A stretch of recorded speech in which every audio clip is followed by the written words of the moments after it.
A lot of people focus too much on brand names and choose solely on, what their friends recommend without considering their individual needs.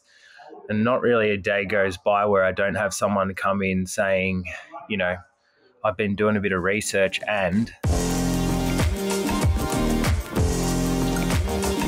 This podcast is brought to you by Trivelo Coaching, where we help triathletes and cyclists like you train smarter to race faster. I'm your host, Jordan Donnelly, and on my left is former Australian Ironman Champion and head coach of Trivelo Coaching, Gerard Donnelly. Mitch, very warm welcome back onto the podcast. Thanks for joining us once again. Thanks for having me, mate. First question I want to know before we get into the shoe stuff is, have you trained this morning? And if so, what session did you do? You got me at a good time. Sometimes I haven't trained yet at this point, but today I have, and I did 2 sets of 10 by a minute on, 30 off on Zwift because the weather was horrible. So the people might want to know you're a shoe enthusiast and come from a big running background, but you have been training a lot more on the bike recently. Is that correct? Yeah. I like to mix it up, learn different things. I think the running and cycling go really well together, especially from an aerobic point of view. And it's just good to move your body and develop, I guess, different pathways from a muscular sense and, include some new stress. Initially, it was just more aerobic stuff, and I really started loving it. And it's kind of helped me fall back in love with running too, because I haven't been as focused on the one thing. I totally agree. Have you dived into the specifics of cycling shoes much? Are you as into it as running shoes, or you find it's a bit more obsolete? It's a great question because there's obviously some crossover and parallel things. I've been thinking a lot more about it when I'm on the bike, what denotes the right sort of fit and function from a cycling shoe point of view, and with it not being weight bearing. And it's aroused my curiosity enough to go to a bike fit course to see if I can use that to help inform, I guess, what we're doing in a running point of view. But I'm kind of becoming more curious about how I might be able to use it from a cycling point of view with footwear too. Have you been yet, or are you going to go? Going to go. Yeah, nice. I totally agree with you about the cross training, and we've spoken about this one-on-one a few times about how I personally feel that my cycling benefits so much from running, and I know you felt the same, vice versa. Cycling helps running and running helps cycling. Do you think that's a strength thing? When you're so one-dimensional on the bike, I personally feel stronger on the bike when I've been running more, whereas when I'm just more cycling dominant, I almost don't feel like I get that strength that you get from that impact of running. And there might be a very good reason for that, given that the fact from a bone density point of view, like if we're seated on a saddle, we don't have the same stress from an osteo point of view. So I guess long term, if you're spending too much time on a bike, not weight bearing and mixing up those movements, there's probably, from a bone point of view, a reduction in the density, but maybe there's some other elements in terms of tendon stiffness and the rest that running helps create.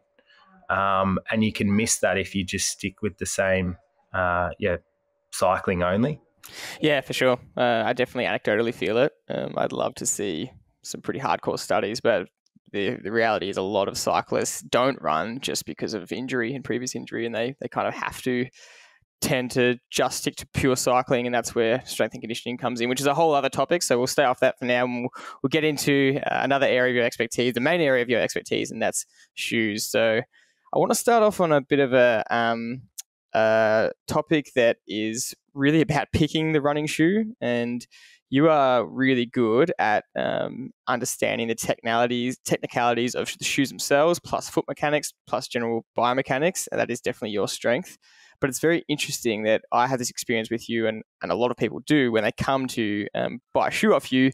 One of the most common things that you say is, "Oh, how do you feel?" And you'll get me to, and this is the same process for everyone. You'll get us to try on potentially 5 or 6 different shoes, and you're constantly just saying, "Well, how does it feel?" And you're kind of gearing the choice towards that feel, even though you place a lot of importance on the technicality. So my question is, How do you get that balance right between understanding what's technically important for the person's body to just, as you're asking, how do you feel? Yeah, it's a good question. If you just focused on that alone, it would seem like it's being driven largely by subjective feedback. But you have to remember that before we got to that point of the conversation, I was looking at you on the treadmill barefoot to get baseline understanding of how you move and distribute weight. And then once I know we're in the right category from a footwear perspective, I might bring out a few things that are probably sort of left of field in terms of what they're trying to encourage. And then it's a matter of using subjective feedback, which is another, I guess, skill in itself to really tease out what I want you to find with the shoe. And really, I'm not prescribing it. I'm giving you multiple options. And then the second part of that process is trying to help you find the most natural or the most comfortable one. And despite all the science that's been used with footwear and biomechanics, there's really one study that drives home the one thing that we do know that has evidence to support it is a comfort filter will help people get in the right shoe. So it's a matter of kind of reinterpreting people's ideas of comfort and getting them to find what we have an idea of comfort in that shoe. So for a lot of people, it'll mean undoing this preconceived notion that they need to feel supported and trying to get them into a shoe where they don't really feel a whole lot at all, where it's feeling like it's part of their foot, they're moving naturally, there's not too much interference, things like that. I can't tell you the difference I've felt, and the shoes you've been putting me in the last 18 months since we've been seeing you, from someone that's run my whole life, in supported shoes, to the difference I now feel in shoes that are exactly how you describe. They just kind of feel effortless, or they just don't even feel like they're there. It is a world of difference, and I can't believe I spent 20 plus years of my life running in heavier, clunkier supporting shoes thinking that was normal, and that's just I think a universal experience for a lot of runners. They don't know the difference. And to be fair, you don't know what you don't know. Mm-hmm. So like that, your experience is pretty standard. And I guess from an industry point of view, historically, that was pretty standard. But yeah, armed with the right tools and kind of analysis, you don't need to be feeling like that. So I want to break down that process a little bit more. So when you start off and you're looking for to put someone in kind of a category of movement, and you are checking them out on the treadmill, or you're just looking at them how they walk, or maybe start to run, what are the different categories you're kind of putting someone in to then select a general range of shoe for them to try on? Well, outside of the movement baseline stuff that we just touched on from a biomechanical point of view, if someone's got particular injury history or I guess something that's limiting how they move, we might use the shoe outside of trying to create just a stable platform to encourage something, which is, say someone came in with a history of bilateral Achilles tendinopathy and pretty limited through that ankle range of motion. We might look for a shoe with a rocker sole and a high stack to limit the need for the ankle range of motion firstly, and then help them shift weight a little bit easier through and over that big toe, which is something they might have a hard time doing. So that's probably the function of the shoe is one thing that we're looking at. But when you're on the treadmill and you're looking at weight distribution, what we really need to understand is whether someone needs a little bit of structure or guidance. So if they have a tendency to distribute too much weight medially and deform a midsole, we might look to put them in a shoe with more integrity. And then if they've got balanced weight distribution, we might look to put them in a shoe that's a balanced midsole. So it doesn't have that dual density foam or posting or rear foot support. On that, more and more these days, footwear is going to start to move away from the traditional structure. There's a number of reasons for it. The first one would be we've kind of understood over time that there's probably not a huge benefit nor group of people that really do need it. And then to elaborate on that, we found smarter ways to provide stability without having unbalanced midsoles. So we can use geometry now with shoes to create a more stable platform by simple things like increasing the base net under the foot. So that means the surface area in contact with the ground and the foot. And just think of it like a building foundation. A larger footing means, it's getting all of its weight and force distributed over a larger surface area. And the same thing applies for a shoe. The other thing is flaring the geometry. So if you imagine in the forefoot, instead of having the midsole come straight down, we taper it and flare it out. So at toe off, you've got this stable edge for the big toe to press through, or even for someone who sort of comes down more laterally on a knife edge, that lateral flare off to the outside of the shoe will help shift the weight back in towards the big toe where we want it. So less risk, and they suit more people. I'm more excited about that because I think the structure thing was probably a bit of a miss historically. There was a bit focus on trying to control foot structure that a shoe was never going to be able to achieve, just because there's nothing in there actually under the foot contouring it. So I was kind of shoes playing podiatrist a little bit, and I don't think that really works. I don't think it's effective. Yeah. So is that what's happening industry-wide? If you look at the main sort of range of trainers that brands are bringing out, they are bringing out these trainers that are less structure-based and more exactly what you described just then, more giving, I guess. Yeah. We've only started to see it, but I'd say that'll be the next big change footwear-wise, next 2 to 3 years. It's kind of been going on for a while. Like one of the first brands to sort of acknowledge this and changed their entire line was probably Brooks. They took their best-selling structured shoe worldwide after gathering a lot of data on runners in the States. They had a pretty big pool of people in the 1,500 range, I think. And they looked at what forces were causing the most injuries, and they discovered that, excessive external tibial rotation was causing injuries at the knee. And it probably sounds complicated, but it's basically people being overcorrected or having too much weight distributed away from that medial line, and that creates external tibial rotation. So, a huge group of people with good intention ending up in a supportive shoe, but not really understanding that to warrant a supportive shoe, you need the mechanics. Otherwise, it can cause stress too. So with that data, Brooks went and said about redesigning their range so that their best-selling structured shoe was a guidance shoe, which just means they've made it balanced. They took out that dual density foam and went to a system that they called guide rails. I think you could still almost call it just a stable neutral shoe. It's really just 10 mil of denser foam on the medial and lateral edge of the heel counter. It works for a lot of people. The risk for that group of people that have more neutral weight distribution is, pretty much gone. And the people that still need that integrity, they'll most likely be fine in the adrenaline. So it's actually a really intelligible thing to do.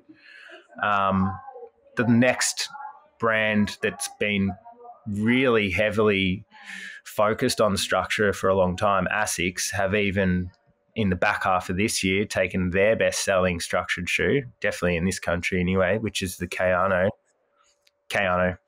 So 29 versions of it, and the 30th shoe is actually going to have a post that's softer than the rest of the midsole.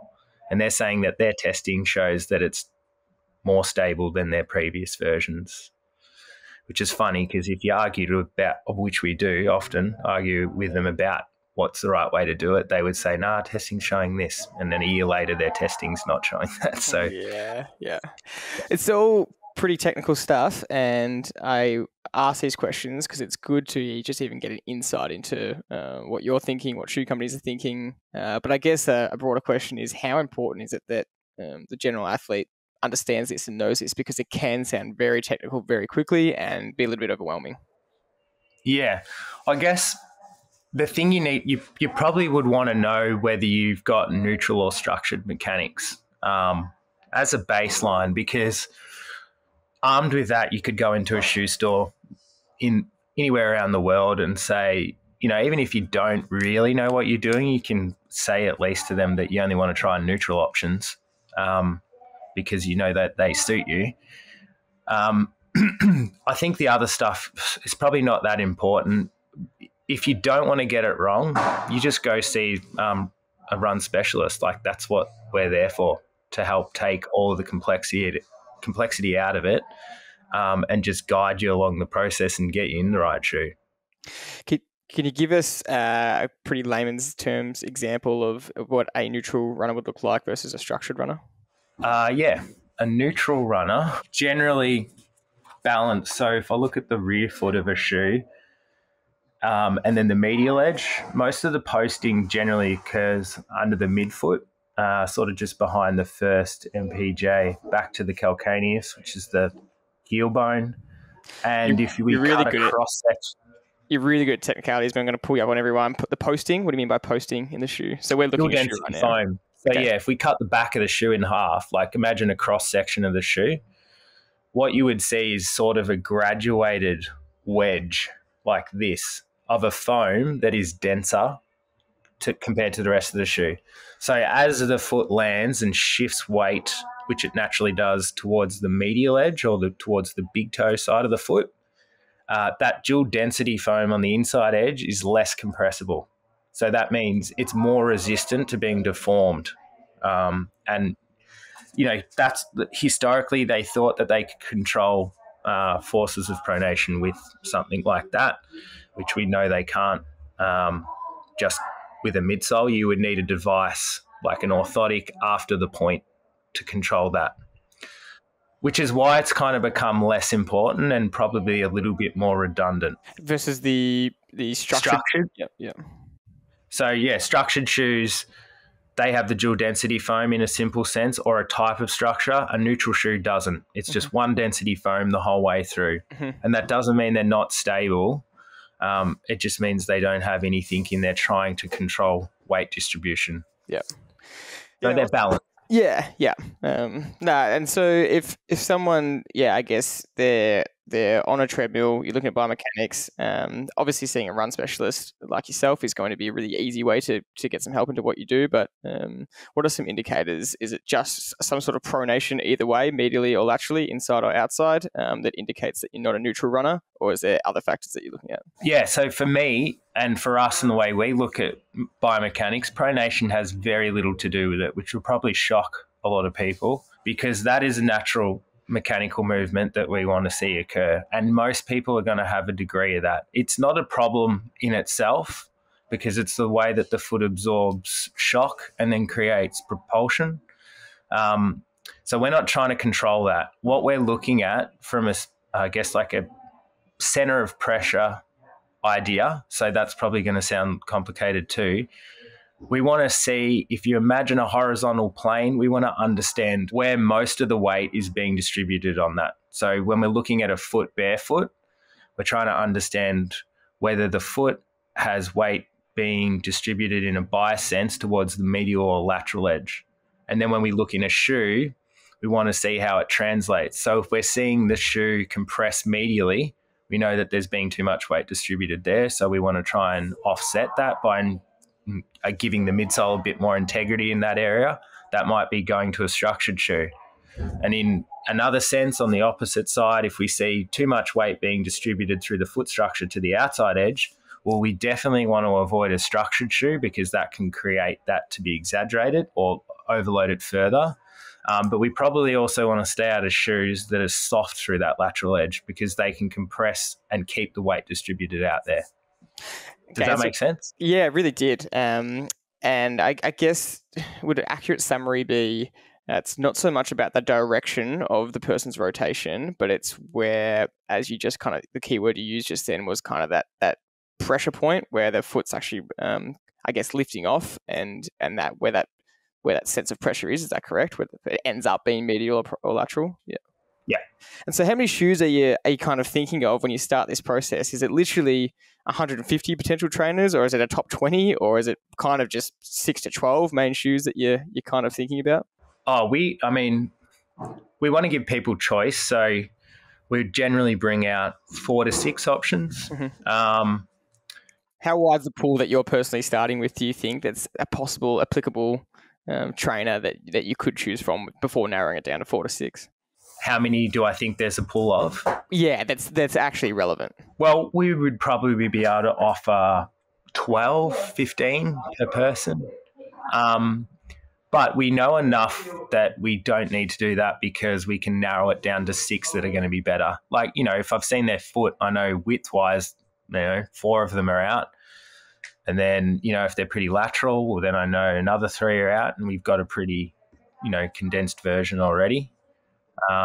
Maybe they, they're not super stable. They're a newer runner, so we avoid anything that's too soft or flexible. And then that's a spat out range, 5 shoes for that person will go through. Awesome. And there's generally, we see among most things in life, an 80-20 kind of principle of 80% of the people will be in 20% of the shoes in this example. So I guess, what are the most common shoes that you're prescribing to most people? What's been spat at? Is there a trend? Firstly, can you confirm that? And secondly, is there a top kind of 20% that 80% of people are in? There probably would be. Well, it's definitely from a market point of view. I don't know if all run specialty will reflect it because kind of probably depends a little bit on what you're bringing out too. For us, there's a few, given, that generally in the population we would probably see 75 to 80% of people that'll be appropriately put into a neutral shoe, stable neutral shoe. That makes up the biggest range of shoes that we would put people into. And then inside that, there's a few staples that most people find comfortable.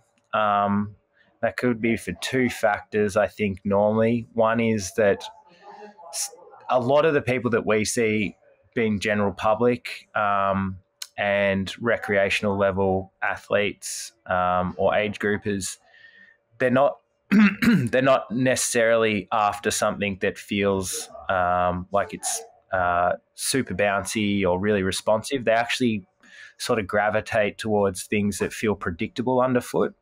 I find that tends to change with people as they progress through their sort of running journey. Definitely for people that are out doing, 5-6 days a week or, even 7 days a week with some doubles, they start to kind of want to get a little bit back from the shoe. And that could be because they're going out with dead legs in the afternoon or, just racking up a lot more mileage. They sort of tend to go for, we call them runner's shoes, but they're really just shoes that have a little bit more stack, a little bit more pop underfoot. And then for someone that's running, up to 30 to 50 Ks a week, they probably end up, generally speaking, in something that feels a bit more predictable. So it's got a bit more ground feel. I feel a little bit more confidence inspiring underfoot. But it is really subjective. Yeah, neutral definitely make up the main category. And, that's probably the easiest way. There's not one shoe or 1, 2, or 3 shoes. It's pretty broad because you've got to remember the fit is the next thing that's going to really dictate that too. Yeah. I guess to get specific, what are some of the most frequent selling? I don't want to say top selling because that's not, the goal isn't for a shoe to be top selling, but what are the most frequently sold neutral trainers that you just see people ending up in? Brooks Ghost, Asics Jalpa shoe, Nimbus Light, Saucony Triumph, Speed. They're 2 options that are kind of that bouncier style. And the Nova Blast from Asics, which I think you're running in now, aren't you? Yeah. From Hoka, like a Clifton, sort of a softer rocket option that's, not as stacked. The Cumulus from Asics, Wave Rider, 880, which is flexible and soft from New Balance. Yeah. Guess it still shows there's a bit of range that people are ending up in, hey? Yeah. So I don't want to bog you down on the technicalities. It is again this balance, which is the original point of understanding this stuff and knowing what to look for versus what people end up feeling right in. I guess from a race perspective, where we've touched on kind of the standard trainer, but a lot of our athletes are racing triathlons. anywhere from 5K sprint, 10K Olympic to half Ironman. The last time we spoke, the main dominant super shoes were definitely from Nike. But since then, and I know there was a lot of development happening quickly, but it seems like basically every other brand has released some sort of super shoe or carbon plated shoe. What are your thoughts on a lot of the shoes that have hit the market, race shoes that have hit the market, and the fact that we are now seeing not such a dominant monopoly by Nike amongst, especially the pros? You know, if you look at, I think the Boston Marathon, the top 3 runners, none of them were in Nikes. So it's probably less helpful looking at the pros because it depends who's got more money and shoes to put on more feet at the pointy end of the races. But and that'll change depending on who turns up. But they've all got access to the technology now to, you know, create shoes with high rebound. Carbon's been around forever, so getting that into a shoe is not an issue. And I think now that we've had a few years of sort of the initial drops and protos being refined with feedback from both athletes and in the lab, everyone's got a fairly good and consistent sort of product in that space, which is awesome because it's I think it's unhelpful to have just 2 shoes there. But there's fit issues. Not a lot of people will work in a Vapor and an Alpha. It was pretty narrow through the midfoot, and particularly the new version, you see carving up a lot of people through that midfoot because they're just sitting down on the midsole too much. So it's good to have other options and broader options. There's definitely more durable options now. I remember the early days, like the first 4%, like we used to be so particular about don't run in it until race day, which was kind of unconventional advice anyway. But it was purely because they were so feeble in an abrasion sense. They would break down really quickly. You know, we were saying 150 Ks of performance out of the shoe, which, you know, it's 3 marathons if you put it on and jogged to the start line and then took it off straight away. It's kind of a bit, disappointing really. But now they've really increased the durability, and that's probably a big thing. Lots more options as well from a different ways that the plates are shaped, where the rocker point is in the forefoot. So it's going to give more options to a broader and more diverse group of runners and athletes too. Are there any brands that you've been really impressed with that you really think they're almost leading the way in terms of the super shoe? To be honest, this last season, I think Saucony's done really well. They've got this 3rd version of the Pro coming. They've got the Elite, the Endorphin Elite, which is kind of like, I guess, like their Alpha Fly. More stable too, feels really poppy. They've put a new foam in that feels even more responsive. The Endorphin Pro was already a good shoe, and it's just as good, if not better now. And those 2 shoes are different enough from each other that, you know, one will suit and feel better for some person, and then the other will work for someone else. New Balance with the Super Comp Elite, that's been a really good shoe. And Nike's still bringing out new iterations of Alpha and Vapor that are still working for people. But I think the other guys are just sort of catching up in that space. And even Mizuno's Rebellion Pro, was Belter as well. Whenever I talk to you about this, and I think it's good that you don't have any biases towards any brand, and that is just because that's the truth, right? It's nonsensical too. Exactly, yeah.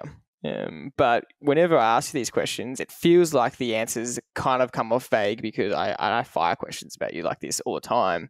Because you're kind of like, oh yeah, I'm happy with all these. You know, it doesn't seem like there's any brand that's particularly unreal. There's no brand that's particularly worse than others. Is that supposed to give us confidence that, you know, generally what you're saying is if you can find the shoe that's going to be fit for your biomechanics and feels right, then you're going to do okay, and we don't need to stress too much about getting it 100% right. Yeah, it's just the brand thing is it's not going to, like we've talked about everything before this point that says how different it's going to be per person, depending on how they move, how their foot shape is, all those things. So if I then turned around and said this brand's the best, in a universal sense would pretty much be undoing everything I've just said.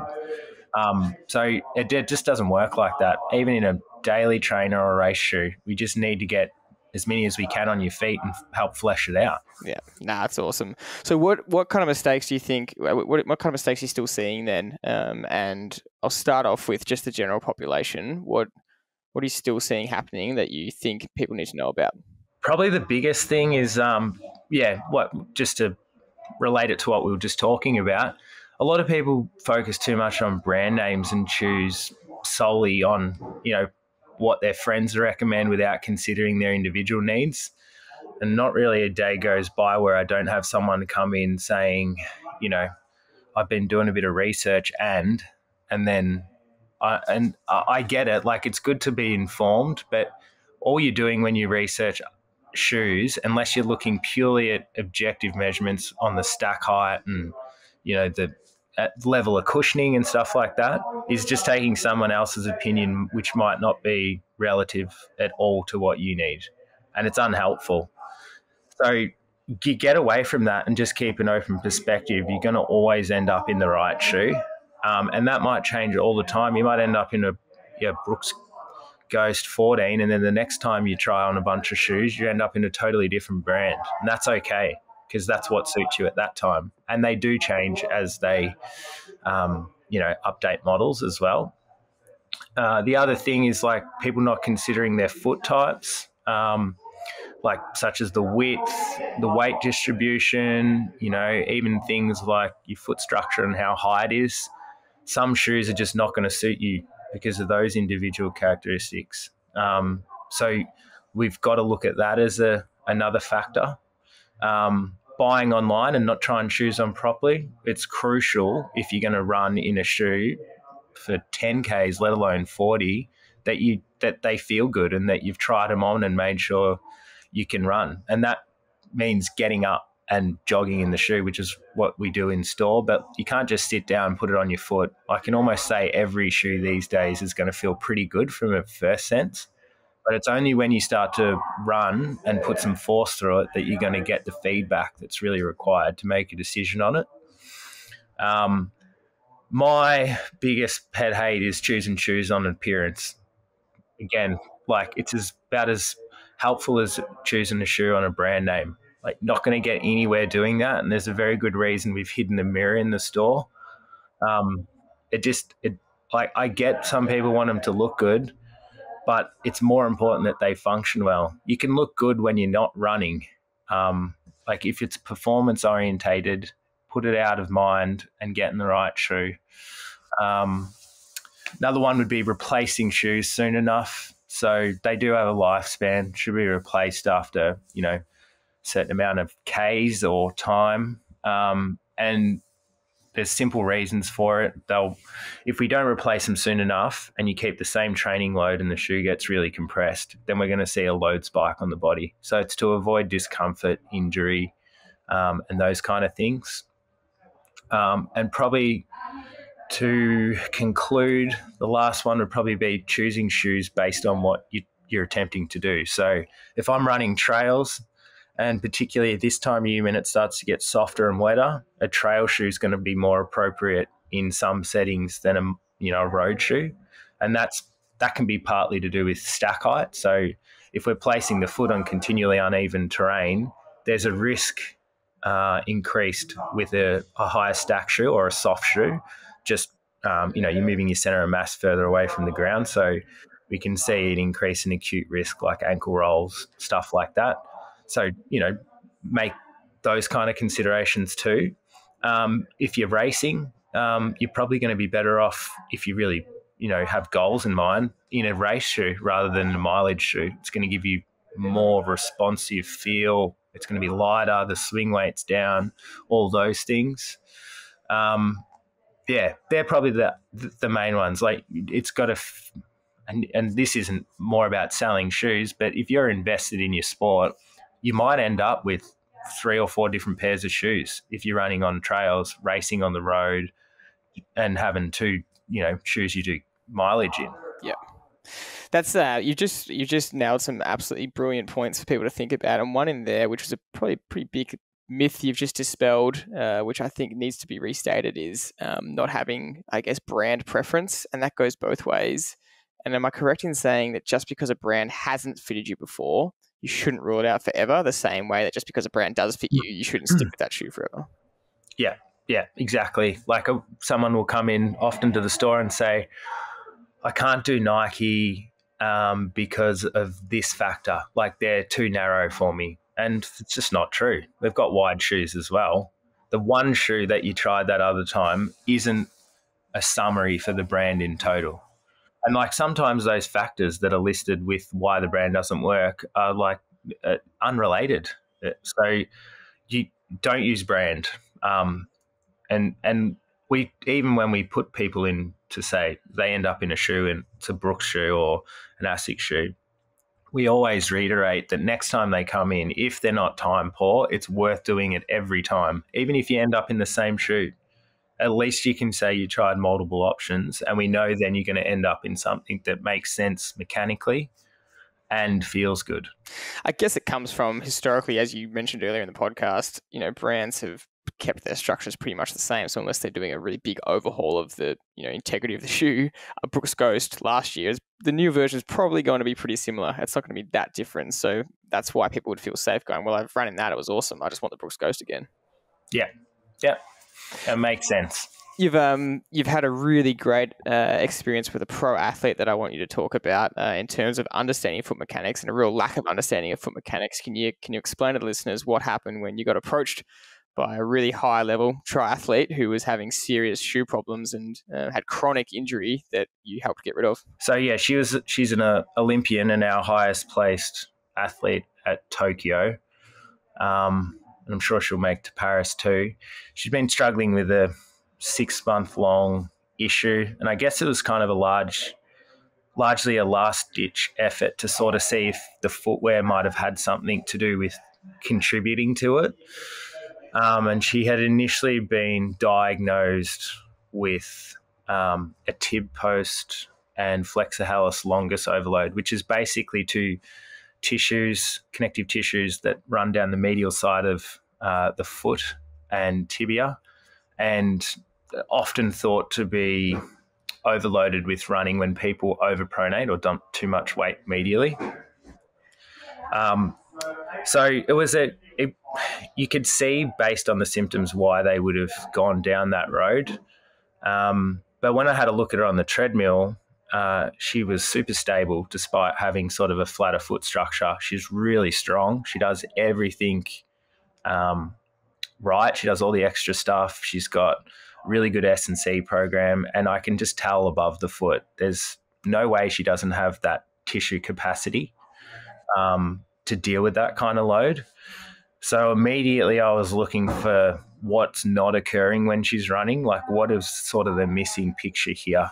And what I initially noticed was her big toe was almost spewing out the side of the shoe. I thought straight away, I'm like, okay, well, one good thing here is that the shoes that she's in don't fit. So that's going to be an enormous change as well, and a beneficial one.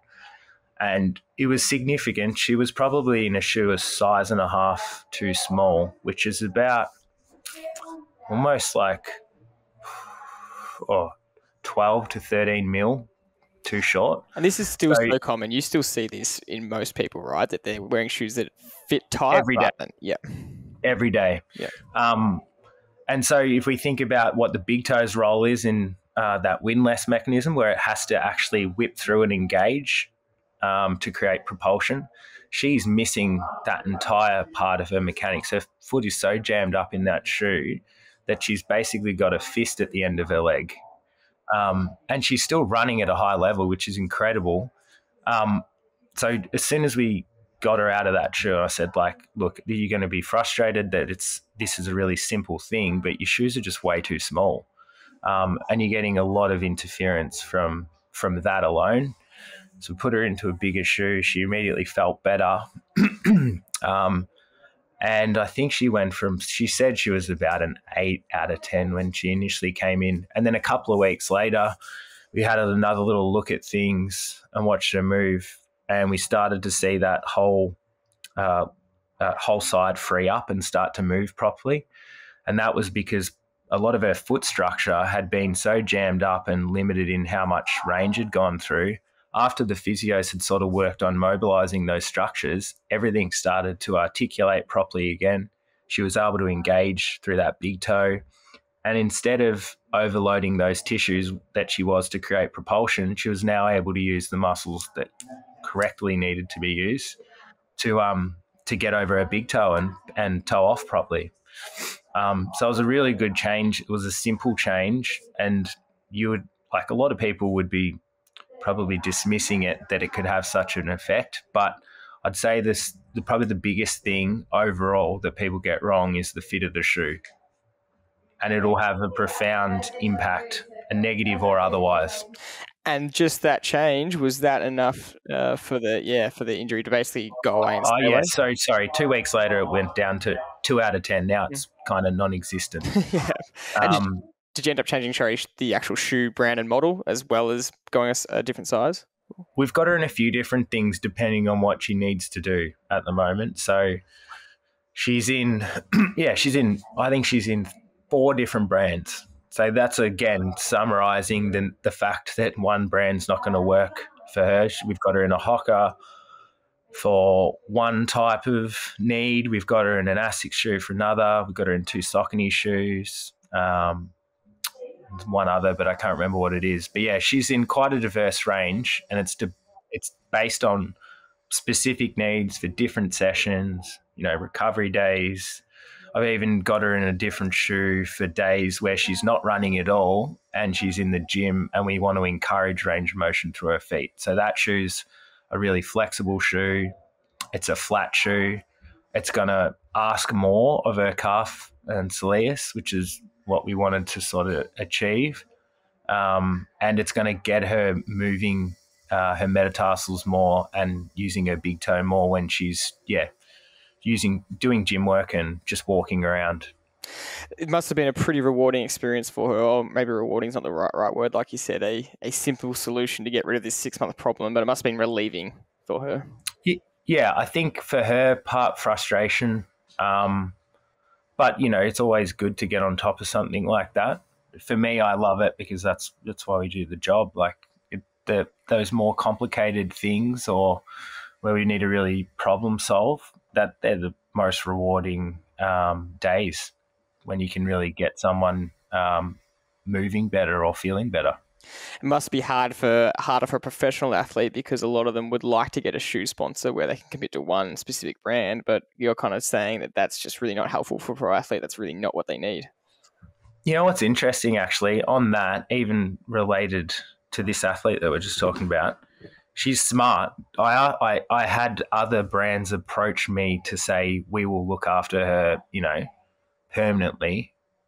And I just said, hey, I'm just going to pass this on, and, this is your call, because it's, they're after you, and I'm just going to be the messenger. And she came back and said, I don't think that would be that helpful, given, I'd have to wear one type of shoe. And I was like, that's kind of my view as well. I don't think it would be that helpful to her. I mean, it'd be great for her because she's under supported, and most athletes are from a financial point of view, if there was an element of it to that, but I'd say it probably wouldn't have been. And then she's limited because she has to stay in their shoes. It's an unbelievably deep topic. I can't believe how often I ask you questions and I still have more to ask. I would normally finish off an episode like this and say, can you give me your favorite shoe recommendation? But I'm not going to do that because it will just contradict everything we've just said. It's a bit of an insult to your expertise. But unfortunately, that's all we have time for today. So I would like to know, is there any message you want to get to people out there? Because I think understanding this process is so important. Just understanding a little bit of the nuances of what you're looking for without having to have your knowledge. But is there any kind of message you'd want to leave for the listener about how important this is, or what they should be paying attention to? How about I just give you like 5 dot points on stuff to consider? I'd love that. Yeah. All right. So if you're a runner and you're serious about your running, whether you're running 15 Ks a week or 180, have different pairs of shoes in your rotation. Choose the shoes with different features depending on what you need them for. So like we're talking about workouts, you need a faster shoe, racing, a mileage shoe for slower days or easy days. Rotate them based on that. So, jog in the more cushioned shoe, do your workout in the faster shoe. Keep track of the mileage on your shoes and replace them when you need to. Don't overdo it in the same shoe. Just overlap them so that you're not getting that load spike I mentioned earlier. Don't introduce new shoes if you've got an important race coming up, if they're vastly different. And that might be hard to know, but you can always ask someone in the store and they'll, generally speaking, they would say, I would wait until after, or if it's safe, they'll say, jump in it today. Like, it's not going to be an issue. It's not different enough from what you've been in. And overall, choose a shoe that feels good and fits well. You need space, so don't be worried if it's bigger than you used to, because there'll be a very good reason. That doesn't mean it's going to feel sloppy, but we want it to have an appropriate amount of space, or the right amount of space. And remember, everyone's feet are different, so it's important to find a shoe that makes sense for you. That's unreal. I just want to clarify one point in there in terms of the trialing a new shoe for a race. Would it be okay if it's the exact same model that you've done the last few races, but you maybe just the timing wise, you just kind of get into the end of that shoe's lifespan and you wanted to just race again in a new pair of the exact same ones? Would that be still not ideal? No, that sort of stuff's absolutely fine. And to be fair, even going from one neutral shoe to a different type of neutral shoe within reason, the changes that you kind of want to avoid are, if you weren't in a race shoe and you had come from a structured shoe to a neutral shoe and you were going to go do a marathon, there's a big enough change there with the body adapting to sort of some new range of movement in the tissues. So it wouldn't be advisable to go and run the marathon in that shoe. You'd want to sort of get a 4 to 6 week window to let your body adjust. Sometimes you won't have anything at all, but it's just sort of advisable not to do that. For sure. Unbelievable insight, Mitch. Thank you very much for joining us. We really appreciate it. Thanks a lot, mate. And everyone listening, I hope you got as much out of that as I did, and we'll definitely have Mitch on again sooner rather than later because there's more to explore. So thank you very much for listening, and we'll see you on the next episode.